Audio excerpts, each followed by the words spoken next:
శ్రీ వెంకయ్య స్వామి గుడి నిర్వాహకుల సహకారంతో మేము సైతం ఫుడ్ కలెక్షన్ కార్యక్రమం దివ్యాంగ్ రక్షక్ ఫౌండేషన్ మానవతా మార్గంలో మరో అడుగు ముందుకు వేసింది.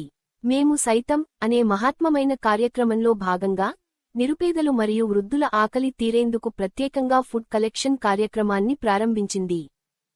ఈ కార్యక్రమం ద్వారా వివాహాలు, శుభకార్యాలు, ఇతర ఫంక్షన్లలో మిగిలిన భోజనాన్ని సేకరించి అనాథలు, నిరుపేదలు మరియు వృద్ధులకు ఉచితంగా అందించడం జరుగుతోంది.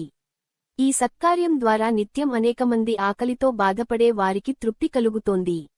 ఈ ప్రేరణాత్మక కార్యక్రమాన్ని గమనించిన శ్రీ వెంకయ్య స్వామి గుడి నిర్వాహకులు తమవంతుగా ప్రతి శనివారం భోజనం అందించేందుకు ముందుకొచ్చారు. వారి మాట ప్రకారం భోజనానికి ఆకలితో ఎదురుచూసే ప్రతి ముఖం నవ్వుతో నిండాలని సంకల్పించారు. ఈరోజు కూడా శనివారం సందర్భంగా పూర్ణాహుతి లాంటి భోజనాన్ని ఏర్పాటు చేసి దివ్యాంగ్ రక్షక్ ఫౌండేషన్ సభ్యులు శ్రద్ధగా పంపిణీ చేశారు.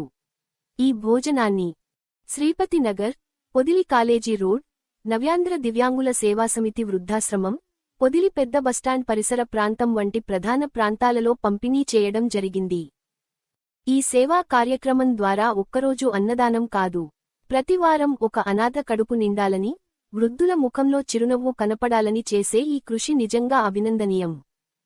మిగిలింది వృథా కాదు, అది ఎవరికో ఆశ అనే నినాదంతో ముందుకు సాగుతున్న ఫౌండేషన్ కార్యకర్తలు మానవతకు మాదిరిగా నిలుస్తున్నారు.